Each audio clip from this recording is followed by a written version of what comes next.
Yo, what's up mga ka-idol? So, nandito na naman tayo sa ating episode ngayon mga ka-idol. So, sino bang nakakilala kay Kate Jimenez mga ka-idol? So, kakadrop lang ito nung nakaraang taon sa PBA. Nakakuha ng San Miguel mga ka-idol. So, yun.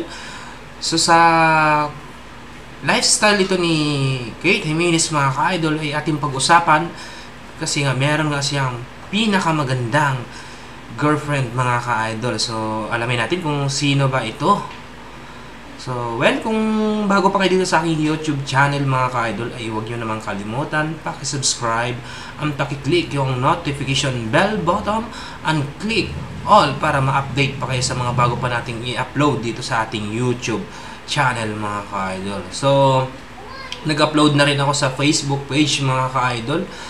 So, kung doon kayo nanonood, paki-follow naman at paki-like yung mismong video mga ka-idol. So, ang video na ito mga ka-idol ay nanggaling kay Idol Filipino Sports TV. So, subscribe natin, bisitahin natin si Idol, paki-like yung at panoorin yung mga video niya. So, marami pong video si Idol Filipino Sports TV. So, humanap na ng pwesto mga ka-idol para sabayin niyo akong panoorin at alamin natin yung kanyang story. So, let's go!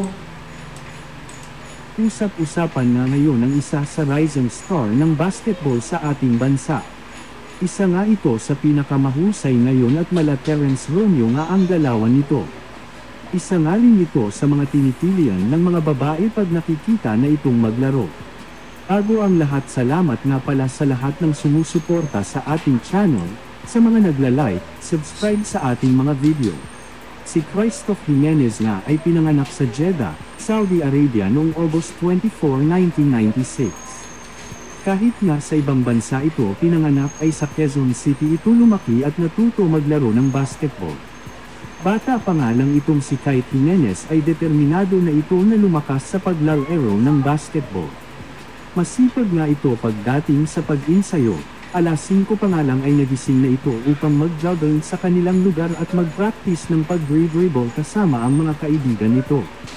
High school day nga nito ay isa ito sa mga first 5 kapag naglalaro ito. So mga ka-idol, kadalasan talaga na mga basketball player mga ka-idol na sumikat ay talagang bata pa lang ay kinahiligan na nila maglaro ng basketball. So lalo na yung mga malalapit sa court mga ka-idol ay talagang gagaling ka talaga kung araw-araw ka naman doon sa court naglalaro ng basketball. Sa kanilang school, gustong-gusto nga ng mga kateam niya ito dahil gay ang gaya nito, ang galawan nito kay Terence Romeo. Sa mga galawan nito, bata pa lang ito ay sinusubaybayan nito ang college day nitong si Terence Romeo. Hindi nga lang ang galaw nito ang kanyang gym agaya, pati nga ang gupit at mga diskarte nito ay gay ang gaya niya. Makalipas na ang ilang taon ay pumasok ito bilang isang content creator, napasama nga ito sa Mavs Phenomenal Basketball. Dito nga ay nag-focus itong si Kate Jimenez sa pagtuturo sa mga customer nila bilang isang coach.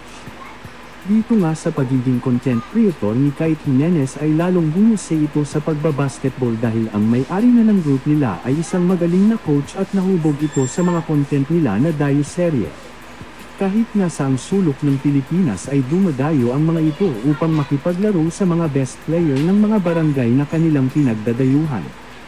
Isa nga rin si Coach Mav sa dahilanan kung bakit lalong nahubog sa paglalaro ng basketball itong si Kate Jimenez. Matapos na nitong umalis sa group ng Mavs Phenomenal ay sumali ito sa MPBL. Ang Maharlika Basketball League na ay tinayo ni Manny Pacquiao ang ating pambasang kamao upang bigyan ng chance na makilala ang mga magagaling na basketball player ng ating bansa. So mga ka-idol, si Kate Jimenez mga ka-idol ay doon to nakakilala sa Maharlika mga ka-idol na itinayo ni Manny Pacquiao mga ka-idol. At bukod doon sa nagtuturo siya ng mga paglalaro ng basketball sa mga kabataan ay isa din to sa player ng Maharlika bago ito na-drop ng PBA mga ka-idol. Isali na itong Kate Jimenez sa team ng Jensen Warriors. Unang laro pa lang nito sa Embol ay nagpamalas na agad ito ng magandang laro. Isa nga ito sa mga malalakas na naging player sa MPBL. Nag-average nga ito ng 20 points per game kada laro ng Gensan Warriors, kaya naman mas lalong nakilala ang pangalan nito ni Kite Jimenez sa larangan ng basketball. Isa nga ang MPBL ang naging stepping stone niya upang mas lalong makalaro sa mga kilalang basketball league. Kaya naman laking pasasalamat nito sa ligang ito.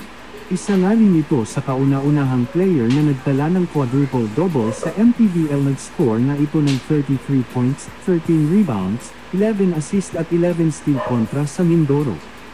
Dito na nga nag-umpisa ang pagdami ng supporter ni Kite Jimenez. Marami nga sa mga supporter nito ay mga PBA player, kaya naman lagi itong sinasabihan nito na mag-try out sa PBA. Dahil nga sa influence ng mga supporter at kaibigan nito ay sinubukan ito na mag-try out sa PBA. Dito nga ay nakasabay niya ang mga sikat na mga player ng mga universidad gaya nga nila Richie Rivero. Maganda nga ang mga pinakita nito ni Kite Jimenez sa tryout nila. Kitang-kita nga dito ng mga ibang scout na ang gaya nito ang galawan ni Terence Romeo, pati ang poster niya ay para silang kambal. Na-draft na ito si Kite Jimenez bilang 76 overall pick sa San Miguel Birman.